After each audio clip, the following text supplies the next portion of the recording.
I know they got companies out there that charge for this information. I don't believe in charging in this information.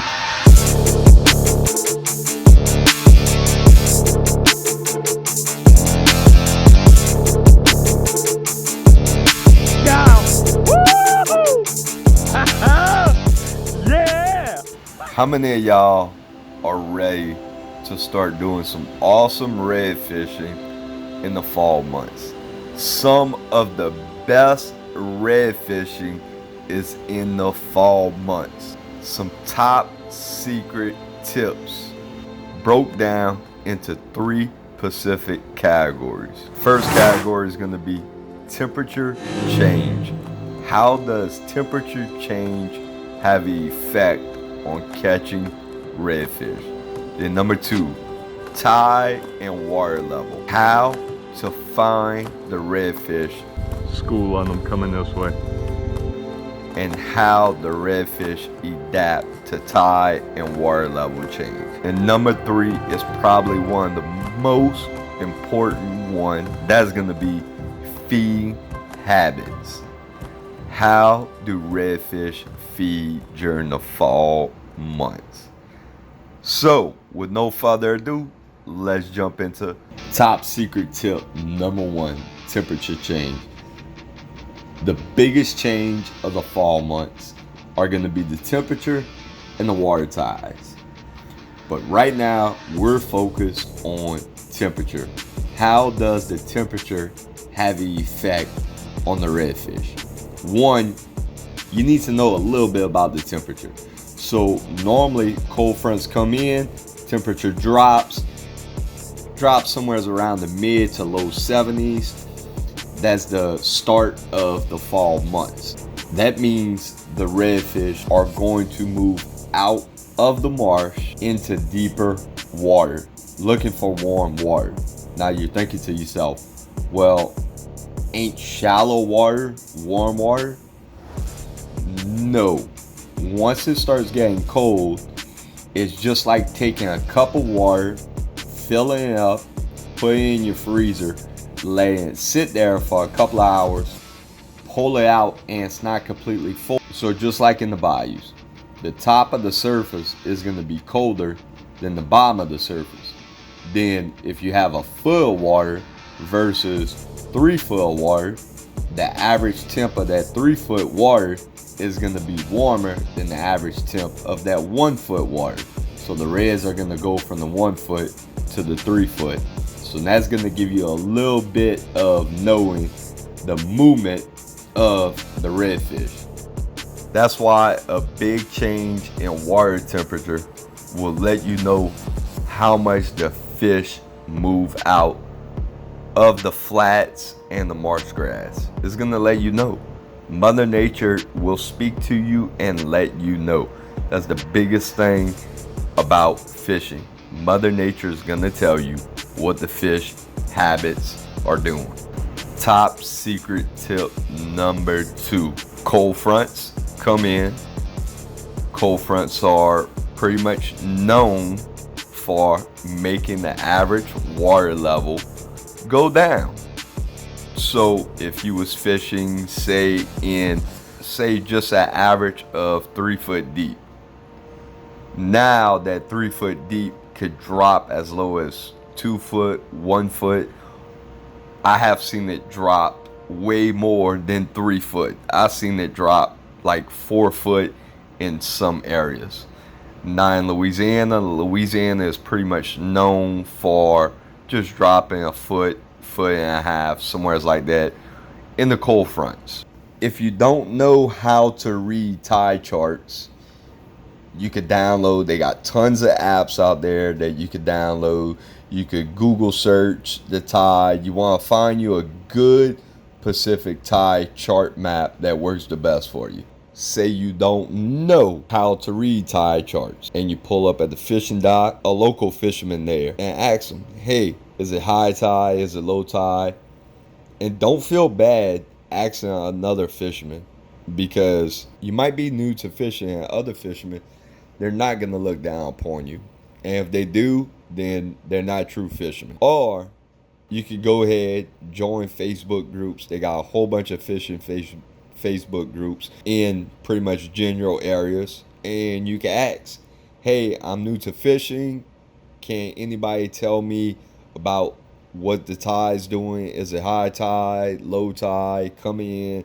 And believe me, if you comment that in a Facebook group, you'll have so many comments you won't even read all of them. Once Mother Nature is doing her thing with the tides, the reds are going to start to change their behavior from feeding to schooling, congregating in comfortable areas, looking for the warmer water. Deeper holes like the mouth of ponds are right in the middle of a pond where it's the deepest at. Just remember, the reds will know it's not a safe place for them to stay at. The fall months is known for starting to have those low tides. Having low tide is going to change the way the reds will feed. Number 3, feeding habit. How does feeding habit play a major part? This is the part that a lot of people bypass. They understand the tides being low, the redfish congregate at the mouths of cuts, the temperature drop, they go deeper, they're fishing deeper, they got all of it.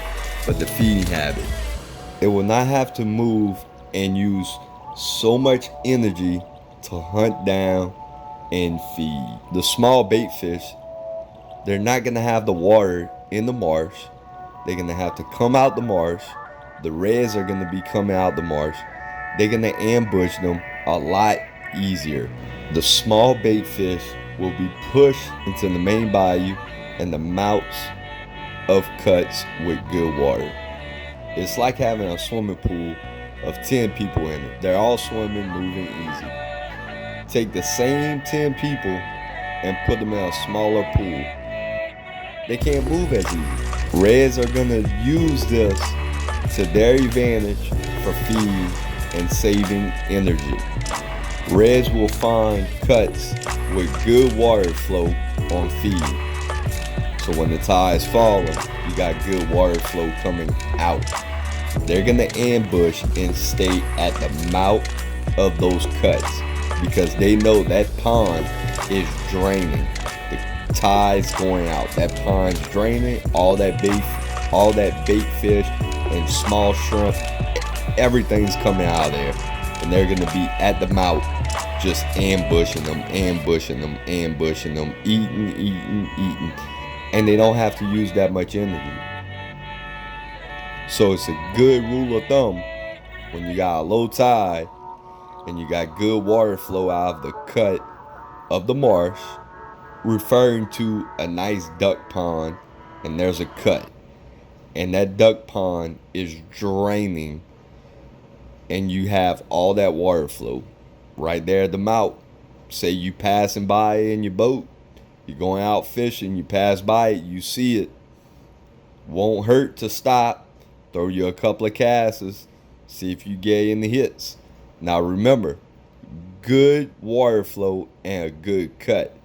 That water might be flowing out, but that cut might be only a foot deep. When I refer to a good water flow with a good cut, you got your pond, and you have your pond draining into a little canal going to the main bayou. That little canal, if it's only a foot deep, reds really won't go in that 1 foot depth. They're going to stay in the main canal where it's 4 foot, 3 foot, where it's going to be deeper. They're going to stay in that deeper water, just like prior that I said temperature change. They're going to go deeper so they can stay in that warmer water. The reds are just going to let the bait fish come to them. They have to come out when the tide's going to be that low. Reds love to eat shrimp. But at this time of the year, the shrimp size is actually changing. The shrimp is coming out the marsh small. The shrimp are small that's coming out. And as the days go on and on and on into the winter, into the end of the year, the shrimp size gets smaller and smaller and smaller and smaller. Know what size tackle you need to be fishing with. They fish with a carp and a leer, or they fish bob, and they're just pretty much fishing with dead shrimp or live shrimp, or they're fishing with a cockahoo minnow. This is going to refer to majority of the people that's fishing artificial. If you're used to fishing with a big bait, when I refer to a big bait, I refer to a 4-5 inch swim bait. You're going to want to drop down to a smaller profile bait. You're going to want to drop down your bait size. You don't want to go too small, but you still want to drop it down. They're so used to them eating right now those little bitty shrimp, because that's what's come out of the marshes, and they know it, and they are feeding. Everybody knows when the tide's falling, everybody's casting net. Everybody goes out and cast net because the shrimp. Everybody knows the shrimps come out the marsh. Don't think the redfish doesn't know that the shrimps come out the marsh also. They know. All right, so you see this picture right here? Size does matter. So we have a 4.5 and 3.5 inch swim bait. I want you to comment and let's see what size swim bait do you think will work best in the fall months. And the last little extra bonus I have for you is in the morning when you're gonna go fishing, the temperatures majority of the time is gonna be cold, and the water temp, air temp is gonna increase with the sun being out. So you're gonna have an increase of water temps going to warm up. This is gonna be a good time when the reds will start to move to warmer water. They're gonna move into the shallower water. Just like I said prior with the cup of ice, just like when the sun's gonna come out, the shallower spots are going to warm up first. So the reds are going to go on the flats, on the marsh, in the marsh beds, if there's enough water there, and they will ambush. They will feed. So you're gonna have two different types of feeding habits, and that's where a lot of people make mistakes at, because they don't know the temperature change. They're not paying attention to the temperature change. Is it a big drop, or is it a little drop with a high increase throughout the day? If it's a little drop with a high increase throughout the day, the reds are going to be in the shallow water. If it's a big drop and a slow increase, they're not going to go in the shallow waters. They're going to stay in that deep water. So don't waste your time. Have you ever been lucky enough to see a red tail or just up against the bank on a mud flat and wasn't moving? It's because one or two things: it was sleeping or it was saving energy. But in the fall months, 99% of the time in the fall months, if you see a red tailing, it's on the hunt. It's not sleeping. It's not saving energy. It's on the hunt to feed and to eat. You're about to throw anything out, and 99% of the time, he is gonna demolish that bait wherever you throw out. Color choice, bait choice, it really will not matter. You could literally, I have done it where I threw only a bare hook at a redfish and smoked it, demolished it, hooked up to it. We was on slammer time. All right, so hopefully this video helped you out. You know, I'm trying to make these videos and do a good job and help the fishing community out. I know they got companies out there that charge for this information. I don't believe in charging in this information. I believe in living the dream. So you go out and you live the dream. 7 style. Whoo! Yeah. Yeah. Ha ha! Yes. Whew. Killer, baby. Killer. Y'all seen that? Whoo, boy. We in them.